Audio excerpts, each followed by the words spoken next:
A Day in My Life as I Am Menyong Igat ay nakarating sa England. Ay, charot lang. Bito ay mga Mars, pumunta pala kami kahapon sa Manchester kasi nga nag-take ako ng exam IELTS. IELTS ba yung tawag niyan? Basta, yun na yun, exam. Para sa another visa na naman. So, pasalamat ako kasi nga, yung successful, walang take two sa exam. Ang tuwang-tuwa ko, nalungkot pa ako noon kasi akala ko, hindi ako makapasa. Kasi alam mo na, pag matanda, may mga anxiety na siguro, anxiety ba yan, tawag nun, basta yun na yun. Basta, balita ko lang na nakapasa ako sa exam ko na sa renewal visa.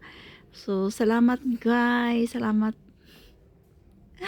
Sa Manioy, di ako marunong mag-voice over. Ito pala yung building na yun sa Manchester. So, ito yung mga dinadaanan namin na train. So, anyway, sinamahan pala ako ng Mr. sa Manchester kasi nga di ko alam kung saan doon yung tawag nun. Yung kung saan ako mag-exam ba.